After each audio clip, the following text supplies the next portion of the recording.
Thank you, sir, for your kind words. So my topic is how to manage obesity and fatty kidney disease, and I'm supposed to give you a comprehensive guide. So I would like to start with a disclaimer that unfortunately there is no comprehensive guide for this subject. So I'll just try to do what I can based on the information that I could gather from the literature. So the importance of obesity in kidney disease has been recognized as early as 2017 by the International Society of Nephrology when they made the kidney disease and obesity as a tagline in 2017 for their World Kidney Day celebrations. We all know that worldwide obesity is increasing, overweight is increasing, and by 2030 more than 50% of US population will be obese and we will not be very far behind them. In 1978, the percentage of obesity was 28% in men and around 30% in women. By 2013, it has risen to 37 and 38%. So men are keeping up with women at least in this. So let's see what happens when there is obesity and kidney. Basically, when we consider obesity and kidney, there are two things. One is fatty kidney disease, which is now becoming more and more important like the fatty liver disease. And the second is obesity-related glomerulopathy. So what's the basic difference between the two? The fatty kidney disease is supposed to be more of extra renal fat deposition, or rather it's like more like a mechanical fat deposition. So you can have fat deposition either in the hilum or in the sinuses or in the perinephric space or even in the retroperitoneal space which presses on the kidneys. Whereas obesity-related glomerulopathy is more like a microscopic thing where there is deposition of fat inside the kidney cells and cause all sorts of problems. But we really don't know if both of them can coexist or if fatty kidney disease is one of the reasons for obesity-related glomerulopathy. But both we know are related to obesity and both poses sort of similar problems in the kidney. So for our sake, I'll be discussing both together as a single entity. So technically one is more a mechanical problem and the second is more a functional problem. But in the end, it causes the same things to the patient. So proteinuria can affect around 4 to 10% of obese persons. So if you see this graph,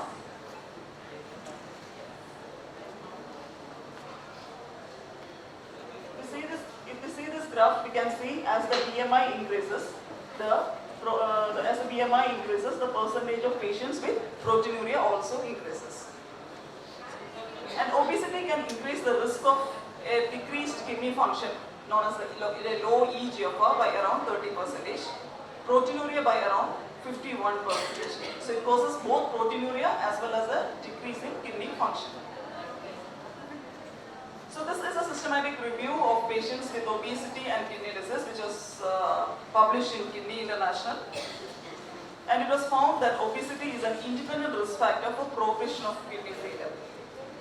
And what sort of kidney diseases it can cause? It can affect all sorts of kidney disease. For example, in IgA nephropathy, obesity can increase the risk of hypertension, proteinuria and severe histological lesion as well as progression to an end-stage kidney disease. And if you lose weight, this patient can have a reduction in proteinuria. In diabetes mellitus, because we are having a diabetes conference, this is specifically important. Again, and there is an association between body mass index and the risk of renal events. So this is what the graph shows. If you look at the hazard ratios, you can clearly make out that as the body mass index increases, as the body mass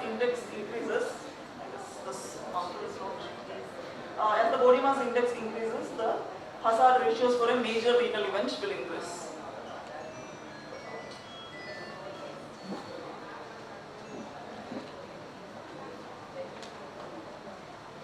So in diabetes, every additional unit of BMI over 25 kg per meter square will increase the risk of major renal events by around 4%. So let's come to obesity-related glomerulopathy. So it is defined as glomerulomegaly and FSGS occurring in patients with BMI more than 30 kg per meter square. So how big is this problem?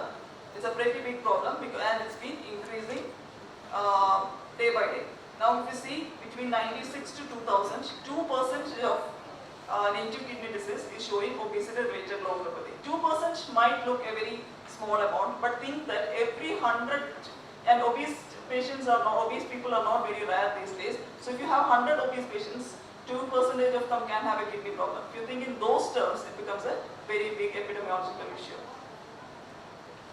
So how will they look like? So basically, obesity-related glomerulopathy is more a diagnosis that you have to do by biopsy, and it will show large glomeruli. Their glomeruli will be larger compared to others because they are hyperfiltrating. The kidneys are working more and they are hyperfiltrating. But the glomerular density is less. They have large glomeruli but less density of glomeruli. And it will also show an FSDS, and it is usually a perihilar as well as peripheral. So these are just terms which the pathologist uses to designate where actually the segment of sclerosis is. FSDS stands for focal segmental glomerulosclerosis. So some segments of the glomeruli are sclerosed. Like you can see that this sclerosis is just like a scar. So this is a segmental scar. So when you have such a segment of kidney which is scarred, this part of the kidney is not going to work, and it is on the rest of the kidneys to work. So these kidneys will suffer from glomerulomegaly. That means they are hyperfiltrating. And if you know that if they are hyperfiltrating, they cannot keep up for a long time, and that also causes ultimately damage to the surviving nephrons.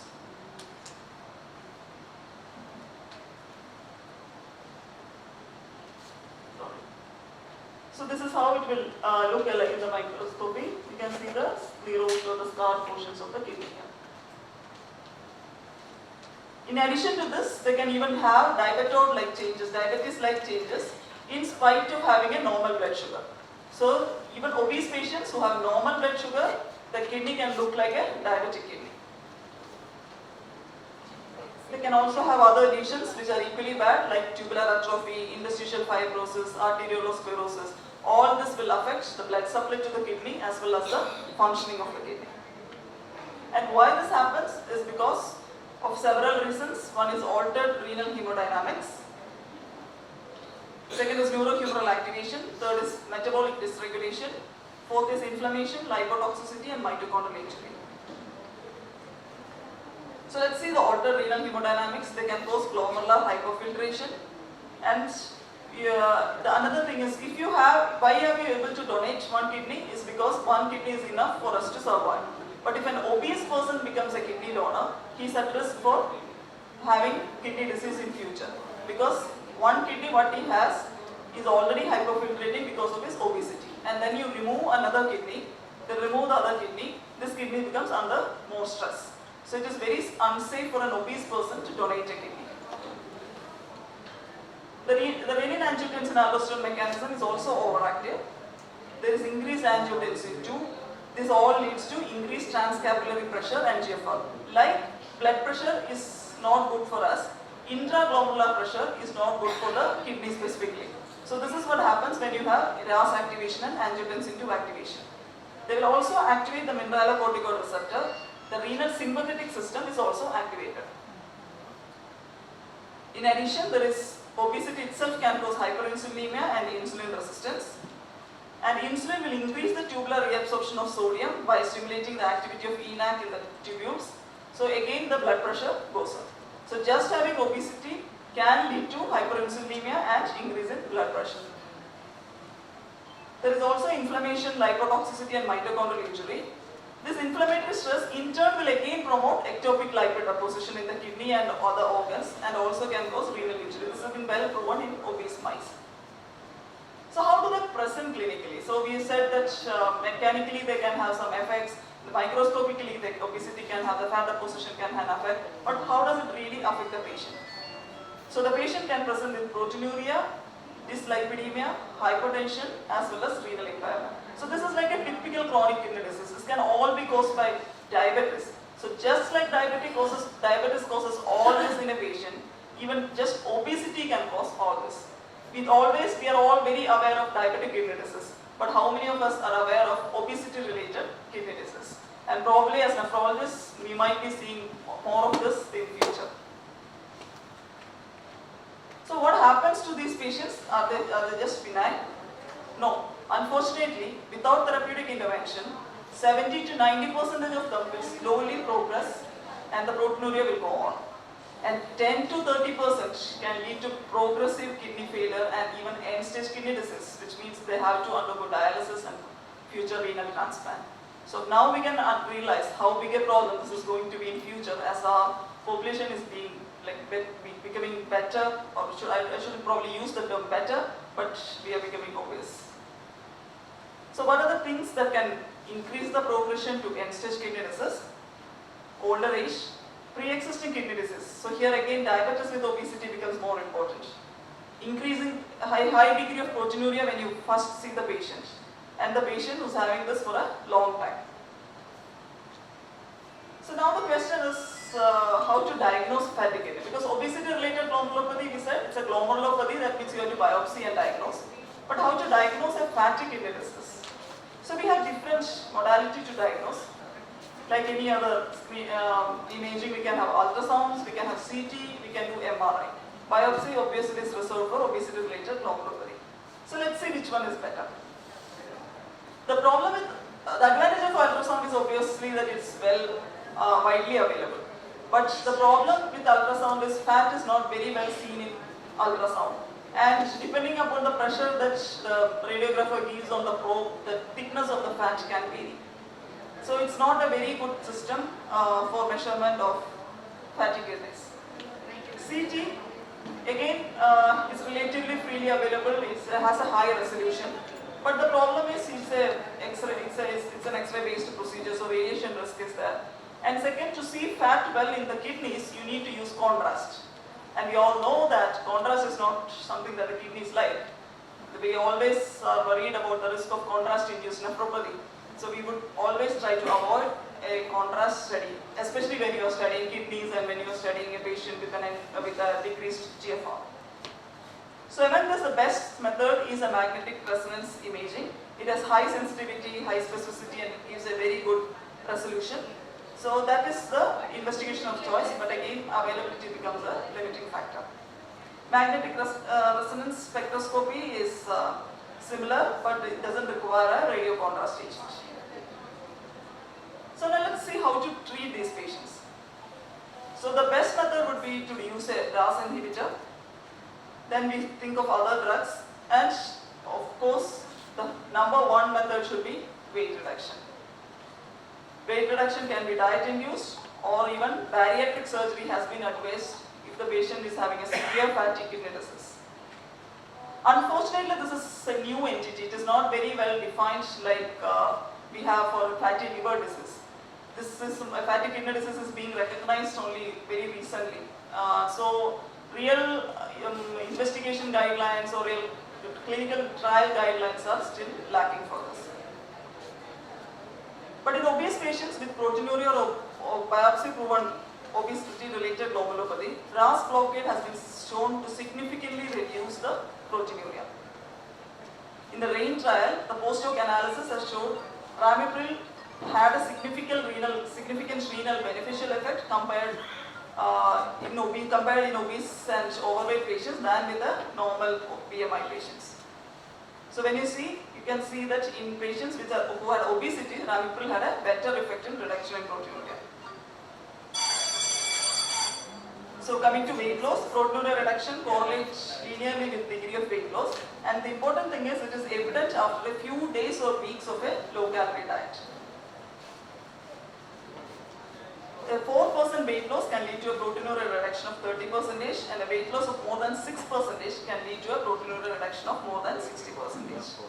More than 10% weight loss can significantly reduce proteinuria by more than 2/3. Bariatric surgery, again, it's been shown that doing a bariatric surgery can decrease the proteinuria as well as improve the GFR.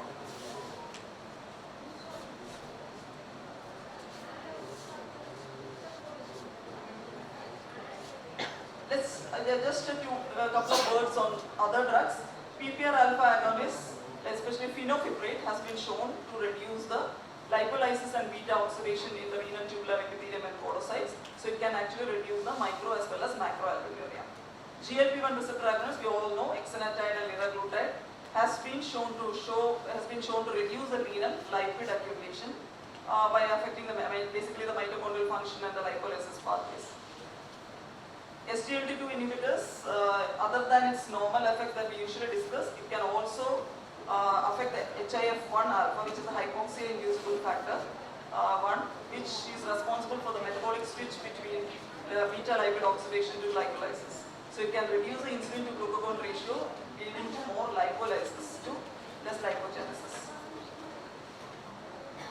So obesity can lead to mechanical changes as well as renal hemodynamic changes. It can have inflammatory effects, hormonal effects, and ultimately can lead to chronic kidney disease and even progression to end-stage kidney disease. In addition to this, this is associated with other diseases like metabolic syndrome, diabetes, hypertension, and sleep apnea.